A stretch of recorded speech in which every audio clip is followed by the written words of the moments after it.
መልካም የምንላቸው ጊዜያቶችንም ልከኛ አይደሉም የምንላቸው ጊዜያቶች ሁሉ የትኩረት ኃይል ውጤቶች ናቸው ወይም ፎከሳችን የወለዳቸው ጉዳዮች ናቸው።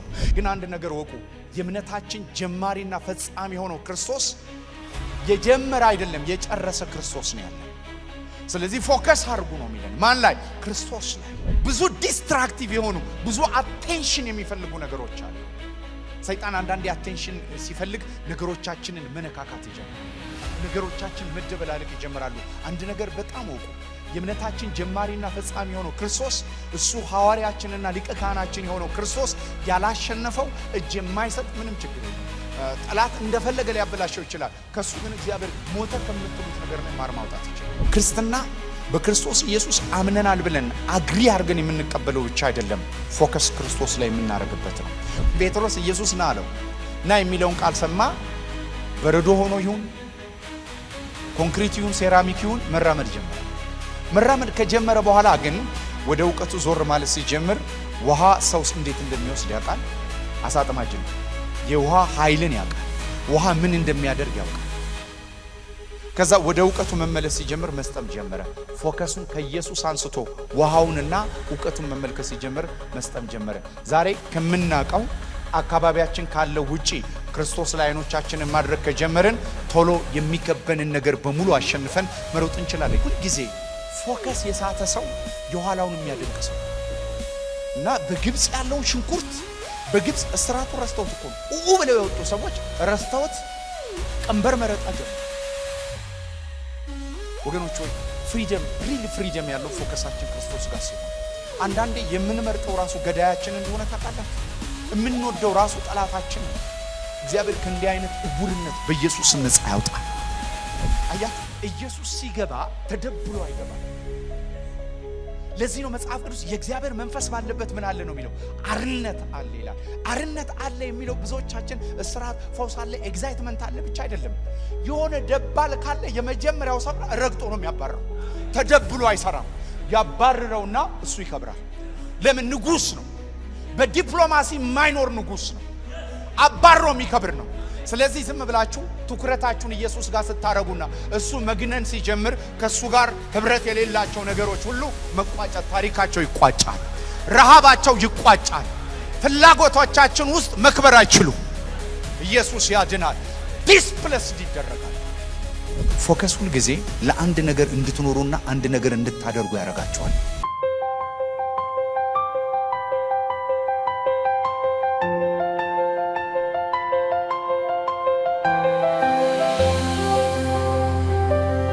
ደህና ዋላችሁ። የጌታ ስም ብሩክ ይሁን። የዕብራውያን መጽሐፍ ምዕራፍ 3 እና ምዕራፍ 4ን ዛሬም እንቀጥላለን። የዕብራውያን መጽሐፍ ምዕራፍ 3 ቁጥር 4 ላይ የትኩረታችን አቅጣጫ ፎከስ በጣም ወሳኝ ነው። መጽሐፍ ቅዱሳችን ላይ የትኩረት አቅጣጫችንን ክርስቶስ እንድናደርግ የሚናገር ቃል ነው። ስለዚህ የትኩረት ኃይል የሚል ርዕስ ሰጥቻለሁ። ምዕራፍ 3 እና ምዕራፍ 4 የትኩረት ኃይል። ስለዚህ ምዕራፍ 3 እና ምዕራፍ 4ን በዚሁ መንፈስ እንማራለን ማለት ነው። ምዕራፍ 3ን በማንበብ ጀምራለሁ። ስለዚህ ከሰማያዊ ጥሪ ተካፋይ የሆናችሁ ቅዱሳን ወንድሞች ሆይ የሃይማኖታችን ሐዋርያ ሊቀ ካህናት ኢየሱስ ክርስቶስን ተመልከቱ። ሙሴ ደግሞ በቤቱ ሁሉ የታመነ እንደሆነ እርሱ ለሾመው የታመነ ነበር። ቤትን የሚያዘጋጅ ከቤት ይልቅ የሚበልጥን ክብር እንዳለው መጠን እንዲሁ እርሱ ከሙሴ ይልቅ የሚበልጥ ክብር የተገባ ሆኖ ተቆጥሯልና። ያንዳንዱ ቤት በአንድ ሰው ተዘጋጅቷል፣ ሁሉን ያዘጋጀ ግን እግዚአብሔር ነው። ሙሴም በኋላ ስለሚነገር ነገር ምስክር ሊሆን በቤቱ ሁሉ እንደ ሎሌ የታመነ ነበር። ክርስቶስ ግን እንደ ልጅ በቤቱ ላይ የታመነው፣ እኛም የምንደፍርበትና የምንመካበትን ተስፋ እስከ መጨረሻ አጽንተን ብንጠብቅ ቤቱ ነን። በሕይወታችን ውስጥ መልካም የምንላቸው ጊዜያቶችንም ልከኛ አይደሉም የምንላቸው ጊዜያቶች ሁሉ የትኩረት ኃይል ውጤቶች ናቸው ወይም ፎከሳችን የወለዳቸው ጉዳዮች ናቸው። የዚህ የዕብራውያን መጽሐፍ ምዕራፍ 3 ላይ ትኩረት ክርስቶስ ላይ እንዲያደርጉ ሲናገር ምሳሌ አድርጎ የጠራቸው ሰዎች አንደኞቹ በሙሴ አማካኝነት ከግብጽ የወጡ 40 ዓመቱን በምድረ በዳ ተንከራተው 2.5 ሚሊዮን በላይ ህዝብ አልቆ ከሁለት ሰው በላይ ያልገባበትን የትኩረት ችግር እንዳጋጠማቸው ለሰሙት ቃል በልባቸውስ የሰሙት ቃል ስላልተዋሃደ የሚል አንድ ምክንያት ሲሰጥ እንመለከታለን። በተምሳሌቴን ሲያቀርብ እንመለከታለን። ሁለተኛው ትውልድ የምንመለከተው ደግሞ በምድረ በዳ የተወለደ ወደ ከነዓን ወደ ተባለች ምድር የገባ በገባበት ምድር በመቅበዝበዝ እድሜና ዘመኑን የጨረሰ ትውልድ እንመለከታለን ማለት ነው። ብዙ ጊዜ ሰዎች በህይወታቸው ውስጥ ለውጥን ከፈለጉ በህይወታቸው ውስጥ ለውጥን የሚያመጣ ተአምራት ድንቅን ምናምን አይደለም። በህይወት ላይ ለውጥን የሚያመጣው ክርስቶስ ላይ የሰዎች አይን ሲቀመጥ ብቻ ነው። ከዛ ውጪ ለውጥ አያመጣም። የዕብራውያን ጸሐፊ ሲናገር ሙሴን አስታወሳችሁት? ከግብጽ ይዟቸው የወጣ ሰዎች 40 ዓመት በምድረ በዳ እንደነሱ አይነት ድንቅና ተአምራት ያየ የለም። ቀን በደመና አምድ ሌሊት በእሳት አምድ መንፈስ ቅዱስ ይከተላቸው ነበር። ባህር ሲከፈል ያየ ህዝብ ነው። ባህር ሲከፈል ያየ ህዝብ ነው። ተአምራት ለጉድ የተመለከተ ሰው ነው፣ ህዝብ ነው። ግን እግዚአብሔር ከነዓን ወደምትባል ምድር አይኖቻቸውን እንዲያነሱ ፎከሳቸውን እግዚአብሔር ከነዓንን እንዲመለከቱ ይናገር ነበር። ብዙዎቹ ግን ለመውጣት ነው እንጂ ፎከስ የነበራቸው ለመውረስ ፎከስ አልነበራቸው። ለዚህ ነው የዘሁልቅ መጽሐፍ ሲናገር እንዲህ ብሎ ይናገራል። ምዕራፍ 14 ከ1 እስከ 4 ላይ ማህበሩም ሁሉ ድምጻቸውን አንስተው ጮሁ፣ ህዝቡም በዚያን ሌሊት አለቀሱ። የእስራኤል ልጆች ሁሉ በሙሴና በአሮን ላይ አጉረመረሙ። ማህበሩም ሁሉ በግብጽ ምድር ሳለን ምን ነው በሞትን ኖሮ፣ ወይም በዚህ ምድረ በዳ ምን ነው በሞትን ኖሮ፣ እግዚአብሔር በሰይፍ እንሞት ዘንድ ወደዚች ምድር ለምን ያገባናል? ሴቶች ልጆቻችንን ምርኮ ይሆናሉ፣ ወደ ግብጽ መመለስ አይሻለንም አሏቸው። በርስ በርሳቸውም ኑ አለቃ ሾመን ወደ ግብጽ እንመለስ አሉ። ሳይክል ያዙሪት ህይወት። እነዚህ ሰዎች እግዚአብሔር በድንቅና በተአምራት ያወጣቸው ሰዎች ናቸው። የሚቀጥለው ምሳሌ የሰሙት ቃል ከሰሚዎቹ ጋር በእምነት አልተዋሃደም 3:4 ላይ እነዚህን ሰዎች ነው ኮት አድርጎ የሚነሳው። በህይወታችን ውስጥ ሳይክሎችን ለማስቆም ብቸኛው መንገድ ፎከሳችን እግዚአብሔር ላይ ነው መሆን ያለበት። ፎከሳቸው ምዕራፍ 14 የተጻፈበት ምዕራፍ 13 ላይ የፎከስ ለውጥ አድርገው ነው። የምን ለውጥ አደረጉ? እኛ በነሱ ፊት እንደ አንበጣነን፣ እኛ በነሱ ፊት እንደ እንጀራነን፣ ይበጫጭቁናል። እንደ ኒፍሊም ጃይንቶች ናቸው ከነዓናውያን፣ ልንገባ አንችልም አሉ። 10 ይህን ሪፖርት ይዘውላቸው መጡ። 2 ግን አንድ ነገር ነው የተናገሩት። በእርግጥ ኒፍሊም እንደ ኒፍሊም ረጃጅም ናቸው፣ ጃይንት ናቸው፣ ተዋጊዎች ናቸው። ግን አሉ አንድ ነገር አሰቡ። እግዚአብሔር የረገጣችሁትን ምድር ርስት አድርጌ እሰጣችኋለሁ ብለዋል። ለስለላ እንግባ፣ ለምንም እንግባ፣ ረግጠነዋል፣ ርስታችን ነው አሉ። እነዚህ ሁለቱ የእግዚአብሔር ቃል ላይ ሲቆሙ፣ እነዛ ደግሞ ሁለቱ ፎከሳቸው ያዩት ነገር ላይ ነው። ሁለቱ የወረሱበት ብቸኛ ምክንያት ፎከስ ነው። ለምን ይመስላችኋል 40 ዓመት ምድረ በዳ ላይ የተሽከረከሩት? ምክንያቱም ያመኑት ለመውጣት እንጂ ለመውረስ ስላልሆነ እድሜያቸው ያመኑትን ያህል ፎከሳቸው ያለበት ነው። ህይወታችሁ ፎከሳችሁ ትኩረታችሁ ያለበት ላይ ነው ኑሮ የሚያልፈው። መጽሐፍ ቅዱስ ሲናገር ሁለቱ ግን አይተዋል። የካሌብ እድሜ ሄዶ ነበር ይላል። 80 ዓመት ሆኗል። 40 ዓመቱ የተቃጠለው መግባት እየፈለገ ግን ባላመነ ትውልድ 40 ዓመት ምድረ በዳ ቆየ። ከ80 ዓመቱ ላይ ግን እድሜ እንደ 40 ነው አለ። ለምን? 40ውን የበላው ያላመነው ትውልድ ነው እንጂ እሱ 40ው ሊበላበት አይገባም ነበር። 80 ነው ግን እንደ 40 ነኝ አለ። ስሙ ይባረክ። ዛሬ በህይወታችሁ ውስጥ በብዙ መንገድ ልታልፉት ይችላላችሁ። ፎከሳችሁ ግን እግዚአብሔር የነገራችሁ ቃል ላይ ነው መሆን ያለበት። ከነዓናውያንም መጽሐፍ ቅዱስ ሲናገር ወደ ከነዓን ምድር 40 ዓመት በምድረ በዳ የተወለደው ህዝብ ወደ ከነዓን ምድር ከገባ በኋላ መጽሐፍ ቅዱስ የኢያሱ መጽሐፍ ከጠቀለለ፣ ኢያሱ ከሞተ በኋላ የመጀመሪያው የሚጀምረው የመጽሐፈ መሳፍንት ስትመለከቱ እንደሚል ቃል አለ። እግዚአብሔርም መልአክ በቦኬም ተገለጠ ይላል። በቦኬምም ከመጣ በኋላ እኔ ወደ ገባችሁበት ምድር ፈጽማችሁ ከነዓናውያንን አውጧቸው ብያችሁ ነበር፣ እናንተ ግን ከነሱ ጋር ኪዳንን አደረጋችሁ፣ ስለዚህ ያስጨንቋችኋል አለ። ከነዓን የረፍት ቦታ የጭንቀት ቦታ ይሆናል አላቸው። ለምን? የተሰጣቸው እድል ተበላ። ካህንና ንጉስ የተባለው ሕዝብ ባሪያ ሆነ። የባርነት ሕይወት መለማመድ ጀመረ። መጽሐፍ ቅዱስ ላይ እግዚአብሔር መልአክ ልኮ በለቅሶ ተጀምሮ በለቅሶ ተደምድሞ ያለ መፍትሄ ብቸኛ ሄደበት ስፍራ ቦኬም ነው። ከዛ በኋላ መጽሐፉን ገባብላችሁ ስትመለከቱ የመጽሐፈ መሳፍንት ዘመን የሳይክል ዘመን ይጀምራል። ናኦድ ይነሳል፣ ለ40 ዓመት ያርፋሉ። ሶምሶን ይነሳል፣ ለሆነ ዓመት ያርፋሉ። ጌዲዮን ይነሳል፣ ለሆነ ዓመት ያርፋሉ። ከዛስ በኋላ መልሰው በምርኮ መልሰው በስራት ውስጥ ህይወታቸው ይሆናል። ዛሬ በህይወታችሁ ውስጥ በድግግሞሽ የሚመጣ ነገር ካለ ዛሬ እሱ የሚሰበርበት መንገድ ፎከስ በመለወጥ ነው። ፎከሳችንን ክርስቶስ ላይ ማድረግ ስንጀምር በድግግሞሽ የሚመጡ ነገሮች ማቆም ይጀምራሉ። የዕብራውያን ጸሐፊ እንደ ምሳሌ የሰጠው ሙሴን ነው። ከዛ በኋላ ደግሞ ኢያሱን ነው። አሁን ደግሞ እናንተ በክርስቶስ አምናችሁ የዳናችሁ የእምነታችሁ ጀማሪና ፈጻሚ የሆነውን ክርስቶስን ተመልከቱ ይላል። ፎከስ አድርጉ ክርስቶስ ላይ ይላቸዋል። ለምንድን ነው ፎከስ የሚያደርጉት? ቶሎ የሚከበንን ሬስ አይታችኋል። ሩጫ ያጨር ሩጫ የሚሮጡ 200 300 እና 400 የሚሮጡ ሰዎች ሩጫ ሲነሱ የመጀመሪያ ግባቸውን ተመልከቱ። ወደ ጎን አያዩ፣ አጠገባቸው የሚወዳደረውን አያዩ፣ ወደ ግራቸው አይመለከቱም፣ ጎሉን ነው የሚያዩት።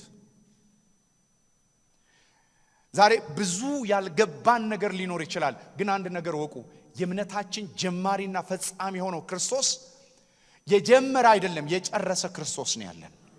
ስለዚህ ፎከስ አድርጉ ነው የሚለን። ማን ላይ? ክርስቶስ ላይ።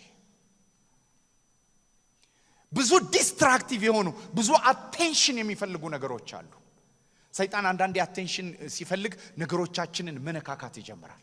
ነገሮቻችን መደበላለቅ ይጀምራሉ። አንድ ነገር በጣም ወቁ፣ የእምነታችን ጀማሪና ፈጻሚ የሆነው ክርስቶስ እሱ ሐዋርያችንና ሊቀ ካህናችን የሆነው ክርስቶስ ያላሸነፈው እጅ የማይሰጥ ምንም ችግር የለም።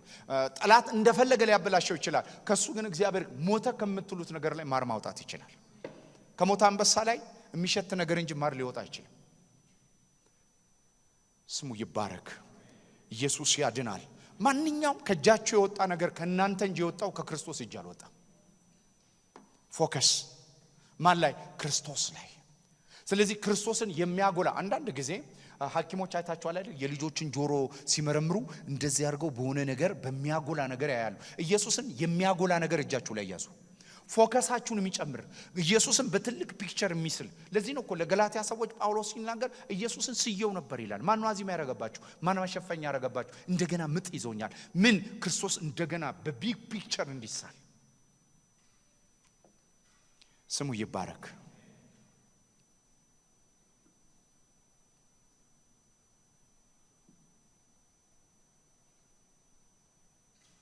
ዛሬ እናንተም ዕብራውያን ድምጹን ሲሰሙት መንፈስ ቅዱስ ይናገራል አይደል የሚለው። የሚቀጥለው 6ን ሲጨርሱ 7 ላይ የሚያወራው ዛሬ ድምጹን ሲሰሙት መንፈስ ቅዱስን ዛሬ ድምጹን ሲሰሙት ምን አድርጉ ነው የሚላቸው? ምን አድርጉ ነው የሚላቸው? ተመልከቱ ምን እንደሚል። ዛሬ ድምጹን በሰሙት በማስመረር እንደሆነ ልባቸውን ልከኛ። ይሄ ልብ የሚለው ቃል በጣም በተደጋጋሚ የምትመለከቱት ቃል ነው። ክርስትና በክርስቶስ ኢየሱስ አምነናል ብለን አግሪ አድርገን የምንቀበለው ብቻ አይደለም።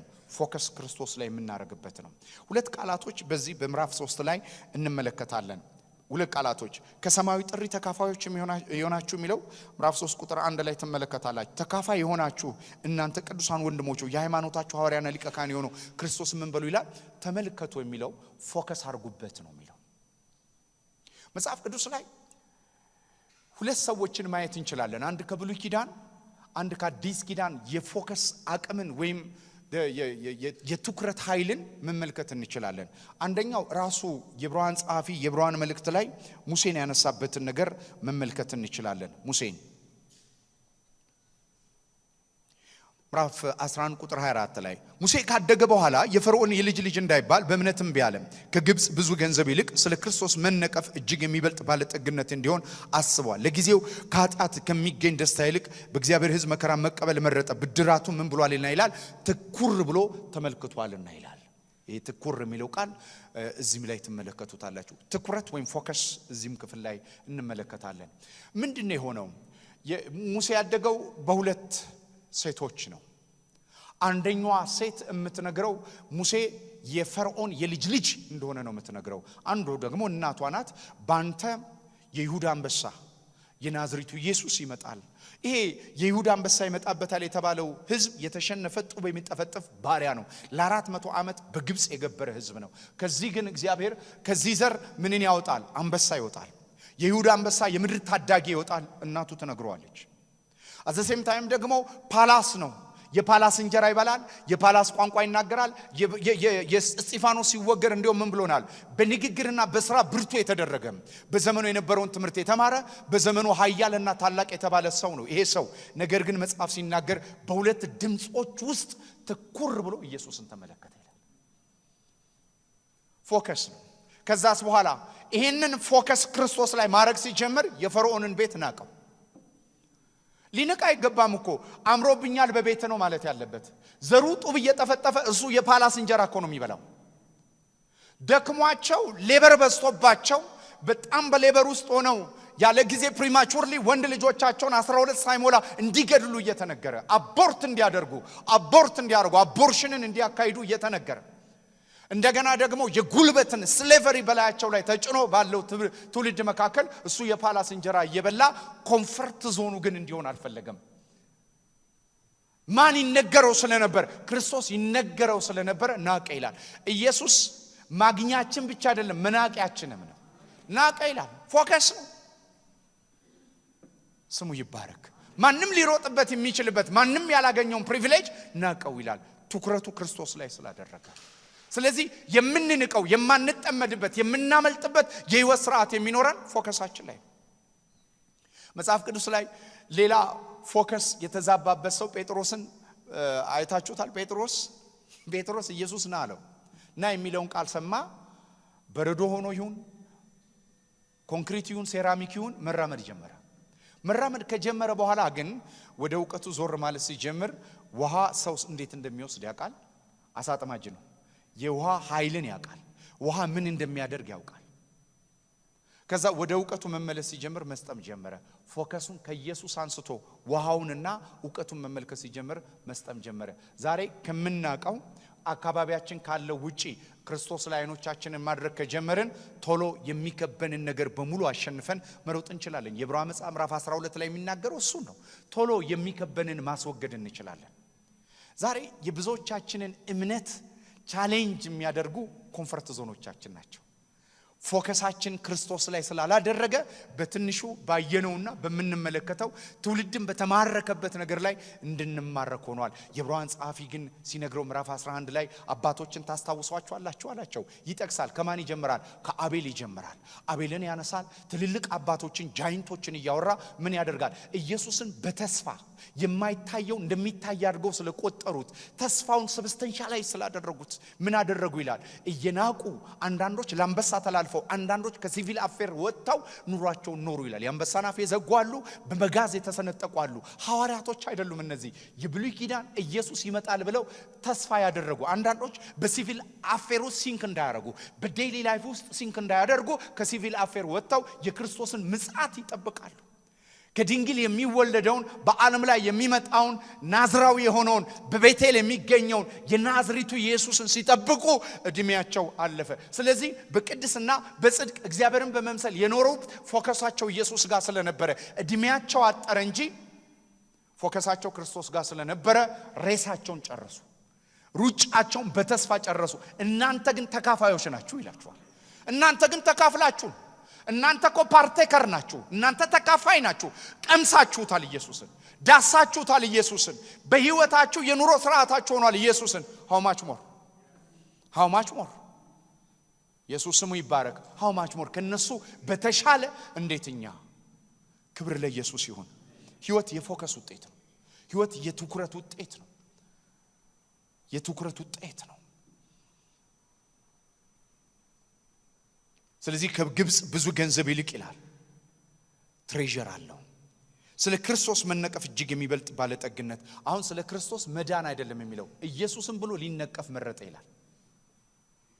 the value priority ምንላቸው ዋጋ የምንሰጣቸው ቅድሚያ የምንሰጣቸው ነገሮች ሁሉ ትኩረታችንን የገዙ ነገሮች ናቸው። ስሙ ይባረክ። ሌላ በመጽሐፍ ቅዱስ ላይ የሚገርመኝ የአዲስ ኪዳን ሰው ደግሞ ስትመለከቱ መጽሐፍ ቅዱሳችን የሚነግረን ጳውሎስን ነው። ተመልከቱ ምዕራፍ 3 ቁጥር 12 ላይ ምዕራፍ 3 ቁጥር 1 ጀምሮ እንደሚል ቃል ትመለከታላችሁ። በምዕራፍ 3 ቁጥር 4 ጀምሬ እኔ ግን በስጋ ደግሞ የምታመንበት አለኝ። ሌላ ሰው ማንም ቢሆን በስጋ የሚታመንበት እንዳለው ቢመስለው እኔ በልጠዋለሁ። በስምንተኛው ቀን የተገረዝኩ ከእስራኤል ትውልድ ከቢንያም ወገን ከዕብራዊ ነኝ። ስለ ሕግ ብትጠይቁኝ ፈሪሳዊ ነኝ። ስለ ቅናቱ ብትጠይቁኝ ቤተክርስቲያን አሳዳጅ ነበርኩ። በሕግ ስለሚገኝ ጽድቅ ብትጠይቁኝ ያለ ነቀፋ ነበርኩ። ነገር ግን ለኔ ረብ የነበረውን እነዚህ ነገሮች ጉዳት አይደሉም።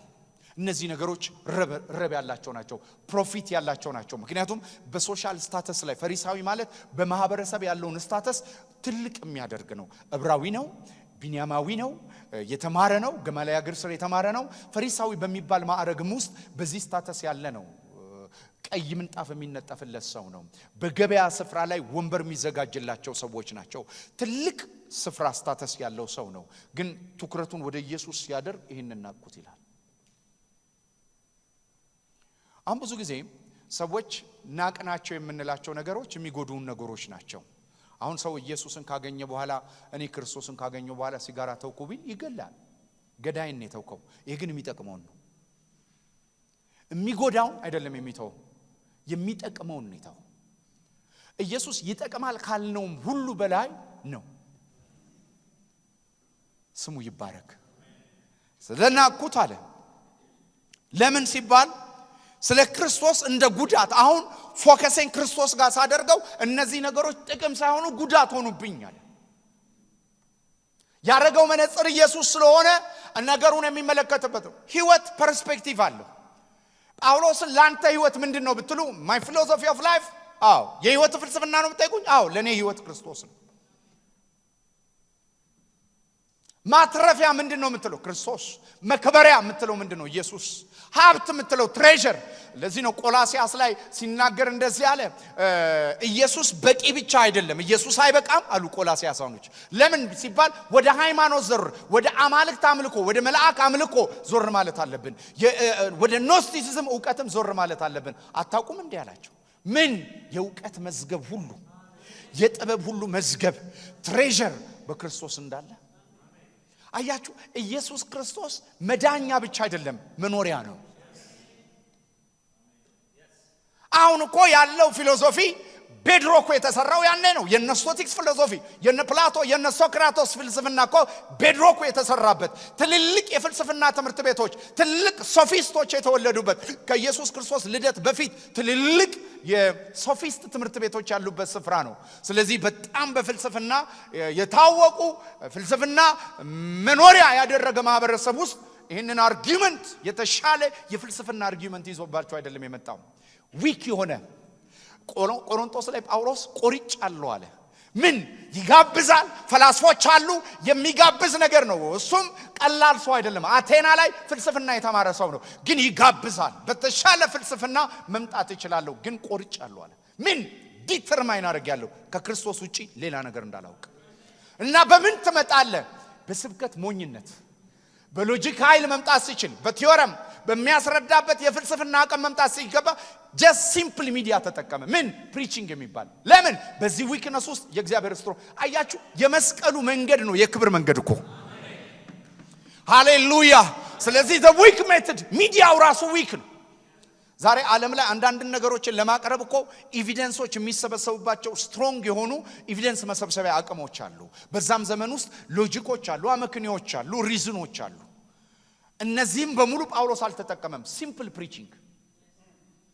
ለምን? ፍልስፍናም ላይ የሰው አቅም ላይ የማይመረኮዝ በሰው ድካም ውስጥ ኃይሉን የሚገልጥ እግዚአብሔር አለ። በዓለም ፍልስፍና ውስጥ እንዴት ሰው ደካማን ነገር ክብር አድርጎ ይቆጠራል? ሚዲያው ራሱ ፕሪቺንግ ነው። ሁለተኛ ዓለምን ከሰው ጋር የማስታረቅ ፍልስፍና አይደለም የተጠቀመው።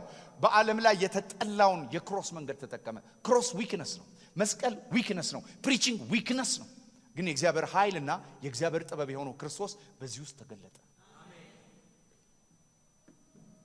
ስለዚህ የፎከስ አቅጣጫችንን ዲስትራክትድ ከሚያደርጉት አንዱ ፊሎሶፊ ነው። መጽሐፍ ቅዱሳችንን በመንመለከትበት ሰዓት ላይ ለምንድነው እነዚህ እስራኤላውያን እንደ ምሳሌ ቀረቡት? ምዕራፍ 3 ላይ የዕብራውያን ጻፊ ሲናገር ምንድነው ችግራቸው? ምንድነው የተቸገሩበት ነገር? ለምንድነው ወደፊት መራመድ ያቃታቸው ብላችሁ ስትመለከቱ ሁሉ ጊዜ ፎከስ የሳተ ሰው የኋላውን የሚያደንቅ ሰው ነው። እና በግብጽ ያለውን ሽንኩርት በግብጽ እስራቱ ረስተውት እኮ ነው ብለው የወጡ ሰዎች ረስተውት ቀንበር መረጣ ጀመሩ። ወገኖች ወይ ፍሪደም ሪሊ ፍሪደም ያለው ፎከሳችን ክርስቶስ ጋር ሲሆን ነው። አንዳንዴ የምንመርጠው ራሱ ገዳያችን እንደሆነ ታውቃላችሁ። የምንወደው ራሱ ጠላታችንን ነው። እግዚአብሔር ከእንዲህ አይነት እውርነት በኢየሱስ ስም ነፃ ያውጣን። እንደ ሰው እኮ ምስኪን የለም። ሰው ገዳዩን ነው እኮ የሚያፈቅረው። ስለዚህ እስራታቸውን አፈቀሩ፣ አጥፊያቸውን አፈቀሩ። ወደ ግብጽ ነው መመለስ ያለብን አሉ። ለምን? እግራቸው ሲወጣ አብሮ የወጣ የግብጽ መንፈስ አለ። ምን የሚል? መቃብር የሚል። ለምን? ፒራሚድ ሲያሰሯቸው ነው አይኖሩት። የፒራሚዱ መንፈስ አብሮ ወጥቷል። የቀብር የትቀበራለው መቃብር ምን ይሆን የሚል መንፈስ አብሯቸው ወጥቷል። የቀብር መንፈስ እኮ ነው አብሯቸው ወጣው። ባይዘው ግብጽ ላይ ይሰራ የነበረው መንፈስ እኮ የሞት መንፈስ ነው። ግብጾች በጣም ሀብታም ይሁኑ ባላባት ይሁኑ ገንዘብና ወርቅ ይኖራቸው ላሟሟታቸው እንጂ ላኗኗራቸው እኮ አይጨነቁም። ላኗኗሩ የሚጨነቀው እኮ ግሪክ ነው። እሱ አይደል እንደ ኦሎምፒክስን የሰራው ነፃ ትግልን የሰራው መታገል መጫወት መዝናናትን የሰራው እኮ ግሪክ ነው። እነዚህ መዝናናት የሚባል ነገር አያውቁም። ላሟሟታቸው ነው። ሰውየውን ይዛሉ፣ ባሪያቸውን ይዛሉ፣ ገንዘባቸውን ይዛሉ፣ አብረው ይቀብሩታል ሲነሳ እንዳይቸገር ተብሎ። አያችሁ ዓለም ራሱን ዲተርማይን የሚደረግበት ሼፕ የሚደረግበት ስፒሪት አለ። መንፈሱ ደግሞ ፍልስፍና አለው። ፍልስፍናው ደግሞ የሰዎች አመክንዮ ነው። ራይትና ሮንግን ይቀርጻል።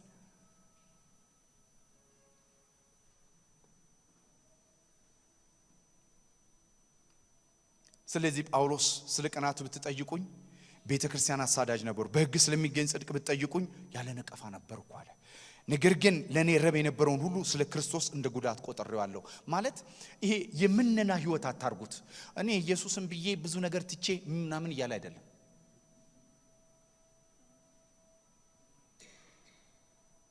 እና ምንድነው የሆነው ብላችሁ ተመለከቱ። አዎ በእውነት ከሁሉ ይልቅ ስለሚበልጥ ስለ ክርስቶስ ኢየሱስ ስለ ጌታዬ ዕውቀት ነገር ሁሉ ጉዳት እንዲሆን ቆጥራለሁ ይላል። አንድ የገባበት ዕውቀት አለ፣ ሌላውን ያስናቀው። አያችሁ ኢየሱስ ሲገባ ተደብሎ አይገባም። ለዚህ ነው መጽሐፍ ቅዱስ የእግዚአብሔር መንፈስ ባለበት ምን አለ ነው የሚለው? አርነት አለ ይላል። አርነት አለ የሚለው ብዙዎቻችን እስራት ፈውስ አለ ኤግዛይትመንት አለ ብቻ አይደለም። የሆነ ደባል ካለ የመጀመሪያው ሰምራ ረግጦ ነው የሚያባረው። ተደብሎ አይሰራም። ያባረረውና እሱ ይከብራል። ለምን? ንጉስ ነው። በዲፕሎማሲ ማይኖር ንጉስ ነው። አባሮ የሚከብር ነው። ስለዚህ ዝም ብላችሁ ትኩረታችሁን ኢየሱስ ጋር ስታረጉና እሱ መግነን ሲጀምር ከሱ ጋር ህብረት የሌላቸው ነገሮች ሁሉ መቋጨት ታሪካቸው ይቋጫል። ረሃባቸው ይቋጫል።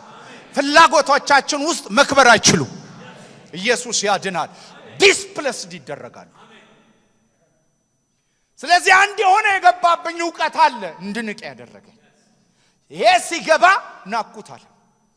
ሚጓጓለትን ሰው ሚጓጓለት ጴጥሮስ ያልሆነውን የቀደሙት ሐዋርያት ያልሆኑትን ይሄ ሰውዬ ክሬዚ ነው እስኪያስብለው ድረስ ነገሮችን በሙሉ ያራገፈ መምጣት ጀመረ። የምትንቁት የሚበዛው የሚበልጠውን ክርስቶስ ስናይ ብቻ ነው። ስለዚህ ይሄ በግዴታ እንመንልለት ለኢየሱስ እንክፈልበት አይደለም። በልጦ ገዝቶ ተሽሎ ማርኮ ነው ይሄንን የሚያደርገው። ማረከ። ኢየሱስ ያድናል። ከዛ በእውነት ከሁሉ የሚበልጠውን ስለ ክርስቶስ ኢየሱስ ስለ ጌታዬ ዕውቀት ነገር ሁሉ እንደ ጉዳቱ ቆጠራለሁ ካለ በኋላ ስለ እርሱ ሁሉን ተጎዳው ክርስቶስን አገኝ ዘንድ በክርስቶስ በማመን ያለውን ጽድቅ ማለትም በእምነት ከእግዚአብሔር ዘንድ ያለውን ጽድቅ እንጂ ከሕግ ለኔ ያለውን ጽድቅ ሳይሆንልኝ በእርሱ ገኝ ዘንድ ሁሉን እንደ ጉድፍ ቆጠራለሁ አለ። ይሄ ሰውዬ የነቀፋ ችግር የለበትም። በሕግ በኩል ያለ ነቀፋ የሚኖር ነበር። ግን የሚበልጥ ጽድቅ አለ በማ በኩል? በክርስቶስ በኩል። ስለዚህ በሕግ ያልኩትን ናቁታል። እርሱንና የትንሣኤውን ኃይል እንዳውቅ። በሌላ አማርኛ ክርስቶስን ስናቀው በሕይወታችን ላይ የሚሰራ አቅም አለው። ምን የሚባል? የትንሣኤ ኃይል። ምንድነው እሱ የሚያደርገው? የትንሣኤው ኃይል ሞትን እንደዋጠ ሞትን ውጦ የሚገለጥ፣ የትንሣኤው ኃይል ጨለማን እንደሚውጥ። ምክንያቱም መጽሐፍ ቅዱስ በአማኞች ሕይወት ውስጥ የሚሰራው የክርስቶስ ኢየሱስ የሕይወት ሥርዓት የትንሣኤ ኃይል ይባላል። እሱ መጽሐፍ ቅዱስ ሲናገር የኤፌሶን ጸሐፊ ታይቷል ይላል። በክስተት አሜዠረብል ነው። መጽሐፍ ቅዱስ ላይ ስትመለከቱ ማንኛውም ኃይል ሜጀር ይደረጋል። የመሬት መንቀጥቀጥ ብሬክተር ኃይል ምናምን ይመዘገባል። የመሬት ስበት ይመዘገባል። ሌሎችም ይመዘገባሉ። ይሄ ግን የታየ ነው። መቼ ነው የታየው? ኢየሱስን ከሙታን ሲያስነሳው። አስነሳው ብቻ አይደለም የሚለው ከስም ሁሉ በላይ ስም ሲሰጠው። ይሄም ብቻ አይደለም የሚለው ወደ አባቱ ቀኝ ሲያስገባው። ይሄም ብቻ አይደለም ሙታን የሆነውን እኛ ሕያዋን በማድረግ በቀኝ ሲያስቀምጥ ለአለቆችና ለስልጣናት ለኃይላት እንደ ፈርስት ሄቨን ላይ ያሉ አለቆች፣ ስልጣናት፣ ኃይላት የሚባሉ ኢየሱስ ስሙ ይባረክ። ይሄ ሰፈር መንፈስ ጋኔን ብቻ እንዳይመስልህ ፎለን ኤንጅል ሌላ ቦታ ላይ ሆኖ ጩህ ብትለው የማይጮህ የሰውን አእምሮ ማኒፑሌት እያደረገ የዚህ ዓለም ገዢ ሆነ፣ የዚህ ዓለም አምላክ ሆነ። ባይዘው በዓለም ላይ ያለው ሁለት ሃይማኖት ነው። አንዱ ኢየሱስ ይመራል፣ ሌላው አጋንንት ይመራዋል። በቃ እንዳትሳሳቱ። ሁለት ሃይማኖት ነው ያለው። አንዱ የሃይማኖት ራስ ዲያብሎስ ነው፣ የዚህ ዓለም ገዢ የሆነው ዲያብሎስ። ምክንያቱም ሰይጣን የዚህ ዓለም ገዢ ሲባል ዓለም ላይ ያለውን ስትራታ ወይም ዓለም ላይ ያለውን ኢንፍራስትራክቸር ከጀርባ ሆኖ ከባክግራውንድ የሚመራው እሱ ነው። የዚህ ዓለም አምላክ ሲባል ደግሞ ሊመለክበት ምንም አይነት ስም ስጠው፣ ቡዲዝም በለው፣ ኮንፎይዝም በለው፣ ታኦይዝም በለው፣ ሽንቶይዝም በለው፣ ሌሎችንም ጥቀስ፣ ኢየሱስ ክርስቶስ ከሌለበት ከጀርባ የሚሰራው የዚህ ዓለም ገዢ ነው። ጳውሎስ እንደዚህ አላቸው። ምግብ ለሆድ ነው፣ እውነት ነው። ሆድም ለምግብ ነው፣ እውነት ነው። ሁለቱንም እግዚአብሔር ያጠፋል፣ ልክ ነው። ስለዚህ ዕውቀት አለን። ምን ለበዓሎች ያለው ጣዖት ሄደን ብናመልክ ከነሱ ጋር እንጀራ ብንበላ ብንጠጣና ብንገኝ ምንም ችግር የለውም። እውነት ነው። ጣዖት የሚባል ዳይት የለም። ጣዖት ኢንቴንት የለውም። ጣዖት አምላክ አይደለም። ካንዱ ከእግዚአብሔር ውጪ ሌላ አምላክ የለም። እውነት ነው። እስማማለሁ አለ። ግን ማንኛውም መሰዊያ ግን ኢምፒቲ ነው ብለን እንዳታስብ። ከመሰዊያ በስተጀርባ መስዋዕት የሚቀበል አካል አለ። እሱም አጋንንት ነው አለ። that's one of the argument። ስለዚህ ክብር ለኢየሱስ ይሁን። ዓለም በክፋት የታየ ነው። አይኖቻችን ሊከፈቱ ይገባል። አይኖቻችን ሊበሩ ይገባል። ኢየሱስ ያድናል። ከዛ በኋላ የሚናገረውን ተመልከቱ። በክርስቶስ በማመን ያለውን ጽድቅ ማለትም በእምነት ከእግዚአብሔር ዘንድ ያለውን ጽድቅ ካለ በኋላ እርሱንና የትንሣኤውን ኃይል እንዳውቅ በመከራውም እንድካፈለው። ምን እንደሆነ ልንገራችሁ። በመከራው እንድካፈል የሚለው ለምሳሌ እኔ ኢትዮጵያዊ ነኝ። ወደ ጅቡቲ ሀገር ቢሄድና ኢትዮጵያና ጅቡቲ ችግር ቢፈጠር የጅቡቲ መንግስት ይይዘኛል። አማራ ብሎ አይደለም የሚይዘኝ፣ ኢትዮጵያዊ ብሎ ነው የሚይዘኝ። ለምን? በሁለቱ ሀገር መካከል ባለው ኮንፍሊክት ነው የሚያዘው። አንድ ሰው የኢየሱስ ሲሆን ኪንግደም እንደለወጠ ማወቅ አለበት። ምክንያቱም አማራ የሚባል ግለሰብ አይደለም የሚያውቀው፣ አሁን በክርስቶስ የሆነ የክርስቶስ ኢየሱስ አምባሳደር እንደሆነ ነው የሚያውቀው። ስለዚህ ሪፕሬዘንት የምናደርገውና የምንወክልበት ዓለም አለ። ስለዚህ የክርስቶስን መከራ እንቀበላለን ማለት ይሄ ዝም ብሎ መከራ ጠሪ መሆን አይደለም። የክርስቶስ ስትሆን አንተ ላይ ጦርነት ያወጀ አካል አለ። ዲፖርትድ ይሁን የሚል፣ ዲፕሎይድ ይሁን የሚል፣ ያለ ጊዜው ይሙት የሚል፣ ይነቀል የሚል አካል አለ። ከኛ ጋር ያለው ይነቀለዋል እንጂ ከኛ ጋር ያለው አንዳንድ ጊዜ ጌታ መንቀል አይደለም፣ እያሳደደን እንበዛለን። ተገላቢጦች ነው የሚሰራው። ለምን? የሰይጣን ዊፕኑ ስለተነጠቀ ማንኛውንም ነገር ቢያደርግ እግዚአብሔር ለክብር ይለውጠዋል። ምክንያቱም የመጨረሻ ጠላት ሞት ነው አይደል? ሞት ተይዟል።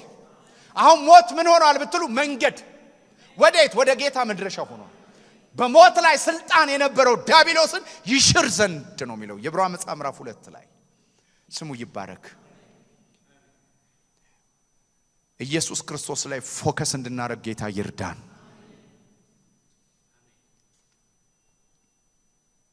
ከዛ በኋላ በጣም ኢየሱስን ከመውደዱ የተነሳ ጳውሎስ አሟሟቴም እንደሱ እንዲሆንልኝ ይፈልጋለሁ አለ። ማለት መሸንቀሩን፣ መንከራተቱን፣ በደመለውሱን ልኮርጅ አይደለም የሚለው። ኢየሱስ ሲሞት ምንድነው የተደረገው? የሶምሶንን አይነት እኮ ነው። ሶምሶን ሲሞት ትዝ ይላችኋል። አሟሟቱ አይኑን ካወጡት በኋላ ምሰሶውን አስጨብጠኛል።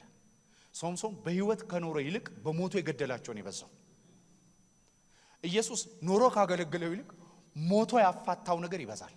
ከጨለማና ከሲኦል ደጆች ያፋታው ነገር ይበዛል። ስለዚህ በሞት የራሱ ምክንያቱም ሞቱ በእኛ እየሰራ ህይወቱ በሌሎች ይሰራል አይደለም የሚለው ጳውሎስ።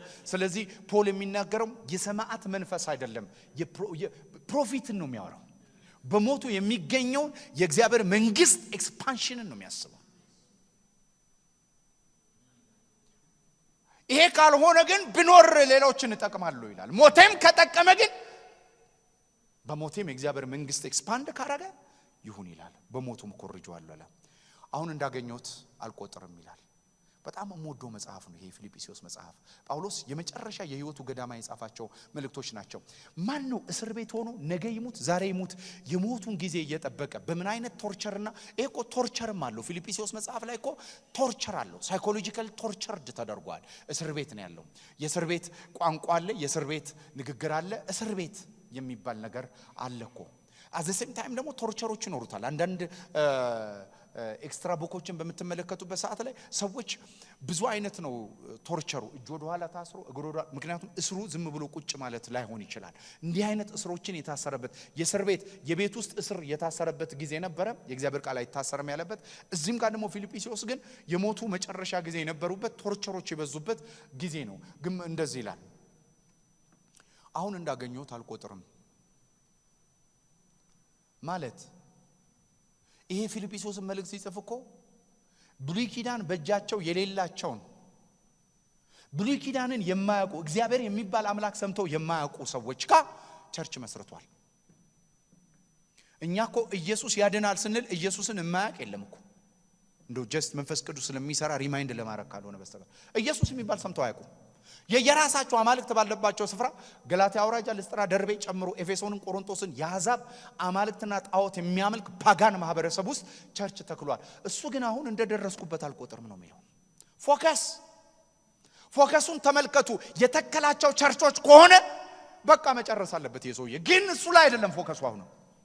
ሁለተኛ በፈውስ አገልግሎት ላይ ወይም በተአምራት አገልግሎት ላይ ወይም በክብር አገልግሎት whatever በሉት ሰውየው በቃል ከሚነገር የመገለጥ አቅም ከዛ እጅን ከመጫን ያለፈ ሰውየው በመገኘት ከሚሰራው ይልቅ ልብሱ እየተወሰደ ተቆርጦ ይፈውስ ነበር። የጴጥሮስ ጥላ እንደሚፈውስ የጳውሎስ ጨርቃቸው ደግሞ ተወስዶ ይፈውስ ነበር። ሰውየው አሁንም አልረካውም ነው የሚለው።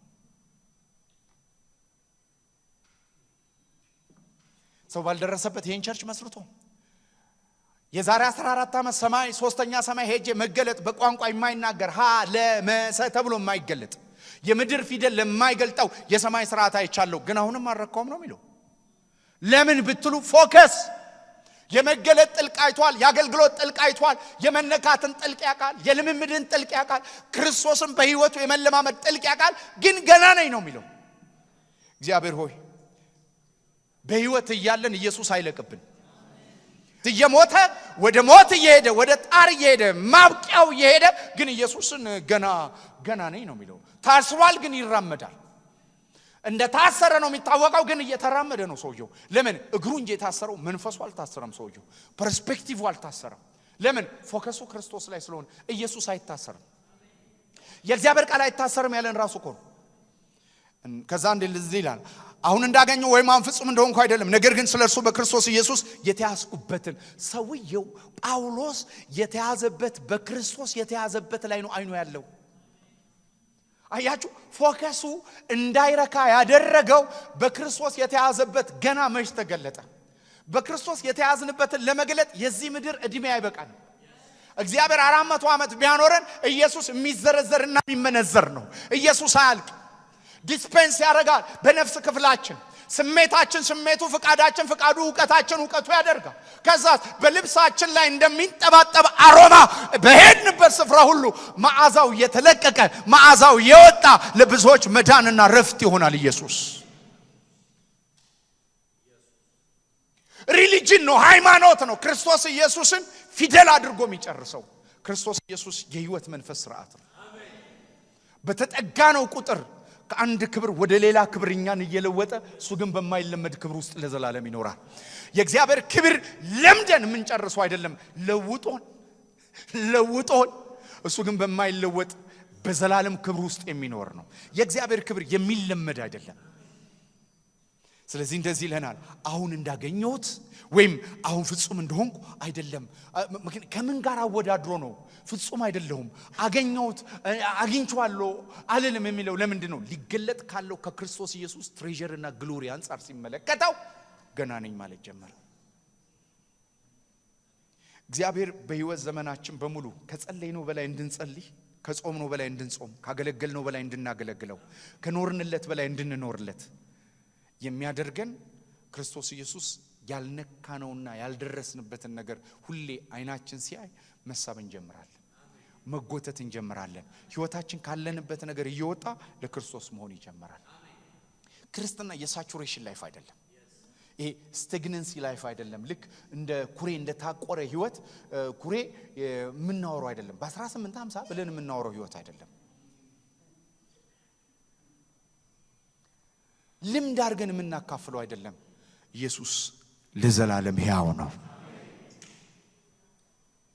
እና የዚህ ሰው ፎከስ ይገርመኛል ባይዘው የበጎ ሐዋርያት ከመንላቸው ክርስቶስን በቅርብ ከሚያውቁ በላይ ገና ነው አያችሁ በህይወታችሁ ገና ነኝ ይያላችሁ የድሜ ዘመናችሁ በሙሉ እንዲሁ የሚያልፈው ክርስቶስ ላይ ፎከስ ታደርጉ ብቻ ነው ከዛ ፎከሱ ክርስቶስ ላይ ስለነበር አሁን እንዳገኙ ወይ ማን ፍጹም እንደሆንኩ አይደለም ለምን ስትሉት ነገር ግን ስለ እርሱ በክርስቶስ ኢየሱስ የተያዝኩበትን የያዘውማ ብዙ ነው የተያዘበትን ያየው ኮሱ እንዳይረካ ያረጋው የያዘውማ ያረካዋል ራሱን ከጴጥሮስ ጋር ቢያወዳድር አይረካም እንዴ ሰውዬ ከሌሎች ሐዋርያት ጋር ቢያወዳድር አይረካም እንዴ ምክንያቱም ከሌሎች ሐዋርያት በላይ እኔ ደከምኩኝ በሌሎች ያልተሰራ በእኔ ተሰርቷል ግን እኔ አይደለም ክርስቶስ ነው ስለሚል እንጂ ይናገራል ያቃል ሁለተኛ ቆሮንቶስ ላይ ግን ያስኩት ላይ ሳይሆን አይኔ የተያዝኩበት ነው የተያዝንበት ክርስቶስ ከሆነ የያዝነው አያረካ ነው እያችሁ ለምንድን ነው የጸሎት ህይወታችን የማይጨምረው ካላችሁ የጸሎት ህይወታችሁ ላይ ቁጭ ብላችሁ የጸሎት ህይወት የመጨመር ፕሮግራም አይደለም የሚያስፈልጋችሁ ዝም ብላችሁ ኢየሱስ ላይ ዝም ብላችሁ ኢየሱስን መመልከት ስትጀምሩ ውላችሁ ማደር ትጀምራላችሁ ለምግብ ልታመሰግኑ ተቀምጣችሁ ምግብ ይደርቃል ማግኒፊሰንት ግሎሪ ያለው እኔ ደስ ይለኛል ዮሐንስ ለኢየሱስ ክርስቶስ ሰገደ ክብር ተገልጦ ማቴዎስ ወንጌል ዮሐንስ ወንጌል ላይ ስንመለከት ማቴዎስ ወንጌል ምዕራፍ 16 ምዕራፍ 17 ላይ ከፊልጵስዩስ ቄሳሪያ መልስ በኋላ ኢየሱስ ክብሩን ሲገልጥ ወርቁሮ ሰገደ ራእይም ላይ ሲያየው ሰገደ በትልቅ መከራና ቶርቸር ውስጥ ያለ ሰውዬ ረሳው ኢየሱስ የሚሰገድለት የማይለመድ ክብር ያለው ጌታ ነው ሰው ኢየሱስን ከለመደ መሸፈኛ ተደርጎበታል ለዚህ ነው ሁለተኛ ቆሮንቶስ ላይ ከክርስቶስ ዞር የሚያረግ ትምህርት አለኩ ማደንዘዣን የሚያረግ ገላትያ ላይ አዚም ቆሮንቶስ ላይ ድንዛዜ ይለዋል ኢየሱስ ሃይማኖታችሁ አይሁን ልባችሁ ፈርቨንሲ የሚጨምርበት ልባችሁ የሚደነግጥለት ስም ይሁን ልባችሁ የሚያዝበት ስም ይሁን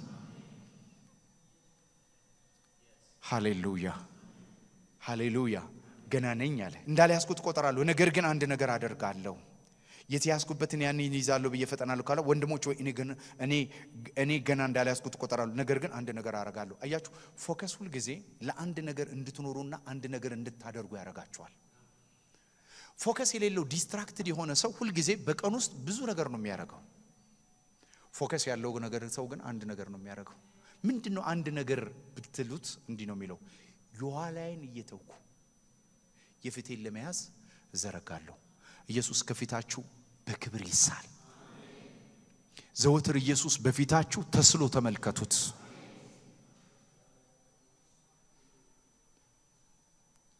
ነፍሳችን እኮ ናቂ ስላልናት አትንቅም ነፍሳችን ይውላችሁ እንደ ግቻ ነው ያዘችው አንድ ነገር ይሄ ግቻ ታውቃላችሁ ሰው ቁልቁል ሊወድቅ ብሎ ግቻ እንደዚህ እንደዚህ ሳር ይዞ የተንጠለጠለ ሰው ልቀቅ ጌታ ይዛል ብትሉት አይዝ እጅ የተሻለ እጅ ካለ ሚዛኑ ነው ያለ ከኔ በላይ ወፋራም ነው ሊይዘኝ ይችላል የሚለው ስለዚህ ነፍሳችን ልውውጥ የምታደርገው ይሄን እጅ ስታይ ብቻ ነው ያዝነውን የምንለቀው የተያዝንበትን እጅ ስናቅ ብቻ ነው የዕብራውያን ጸሐፊ ተመልከቱ ይሄ ነው ፎከስ የፎከሳችንን አቅጣጫ ኢየሱስ እንዴት ይችላል ብትሉ አንደኛ ማዕረጉን ነው የሚነግረን እሱ ሐዋርያና ሊቀ ካህን ነው ይለናል ሁለተኛ ስራውን ይነግረናል ምንድነው ስራው በሞት ላይ ስልጣን ያለውን ዲያብሎስን የቀጣ የሳልቬሽናችን ካፒቴን ነው የመዳናችን ራስ በመከራ የፈጸመ ነው ኦተርና ፊኒሸር ነው። ኢየሱስን በሶስት መልኩ ነው ዕብራውያን የሚነግረን። አንደኛ በፊታችሁ ያለውን ሩጫ በትዕግስት እንድትሮጡ ክርስቶስ ኢየሱስ የተቀበለው መከራ ተመልከቱ ይለናል። ስለዚህ ኢየሱስን እንደ ምሳሌ የኖረውን ኑሮ ይነግረናል። ጌታ ኢየሱስ ስለኔ ተማሩ አይለንም፣ ከኔ ተማሩ ነው የሚለን። ክርስትና ስለ ኢየሱስ መማር አይደለም፣ ክርስቶስን መማር ነው፣ ራሱን ክርስቶስን። ስለዚህ አንደኛው ክራይስትን እንደ ኤግዛምፕል ነው የሚነግረን። ሁለተኛው ግን ክርስቶስን እንደ ህይወት አቅምም ይነግረናል። እናንተ ውስጥ እኮ ነው ያለው ይሄ የክብር ተስፋ ያለው አቅም የሆነው ኢየሱስ እናንተ ውስጥ አለ ይለናል። በሶስተኛ ደረጃ ደግሞ በጎን ወስዶ ያስቀምጠዋል። በእምነታችሁ በህይወታችሁ መድከም ካለ በሰማይ ስለናንተ ይታይላችኋል። በሰማይ ይማልዳል። በድካማችን የሚራራ ሊቀ ካህን ያለን ይላል። ይራራልናል። በሰማይ ሆኖ ይራራልናል። ይሄ ደግሞ ይሁን ሁሉ ክብር አይቶ እንደዚህ ይሆናል አይለንም። በድካማችን ያነሳናል። የሚያነሳን የምናየው የከበረብን ኢየሱስን አድርጎ ነው ዕብራውያን የሚነግረን። ኢየሱስን አንድም እንደ ኤግዛምፕለሪ፣ አንድም እንደ ህይወት ስርዓት፣ አንድም ደግሞ በሰማይ ስለኔና ስለናንተ የቆመ ጠበቃ አድርጎ ነው የሚናገረው። ይሄ የሚማልድ ቃል የሚለው ቃል ጸሎት አመላላሽ ስለሚመስል ብዙ አልወደውም። የሚማልድ የሚለው ቃል ጠበቃ፣ የግሪኩ ቃል ጥብቅናን ነው የሚያሳየው። ስራውን ያሳያል። ኖ በዚህ ድካም ውስጥ መቆየት የለበትም። ኖ ጠለማ እሱን ሊይዙ አይገባም። ኖ ይላል። ለምን? he paid the price. he paid ልጆቹ ኃጢአት አትስሩ። ኃጢአት ብትሰሩ ምን አለ? በእግዚአብሔር ዘንድ ምን አለ? ጠበቃ አለ። የጠበቃ ስራ ምን እንደሆነ ታውቃላችሁ? በእናት ተው ብሎ አይደለም። ለዚህ እኮ ነው አሁን ብዙ ጊዜ ጥይቅ ኢየሱስ ክርስቶስ ማርያም ታማልዳለች አታማልድም በዝምድና ስለሚመስለን እኮ ነው። ያው እኛ ጋር ዝምድና ስለምንወድ በዘመድ ነው የሚመስለን። አንድ ዘመድ የለም እንደዚህ ወደዚህ የሚያስገባኝ ወደዚህ የሚያስወጣኝ የዝምድና ነው የሚመስለን። ኖ ኢየሱስ ለእግዚአብሔር ቅርቡ ስለሆነ ወይም ፍጹም አምላክ ፍጹምም ሰው ስለሆነ አይደለም። ሰርቶ he paid እያንዳንዷን ነገር ስለኔና ስለናንተ ሰርቶ በሰማያት ይዟት ገብቷል። ይታያል የሚለው እንደ ታረደ በግ ነው። ፐርፌክት በሆነ ዓለም ላይ የታረደ አንድ ይታያል። እግዚአብሔር በዛ ውስጥ ነው የሚያይ። እንደ ታቶ ላዩ ላይ ነው ያለነው። ላዩ ላይ እግዚአብሔር ሲመለከት እንደ ታቶ ታተመንበት ነው ያለነው። ኢየሱስ በሱ ውስጥ ነው የሚያይ። በተከፈለ ዋጋ ነው የምንታየው። ስሙ ይባረክ።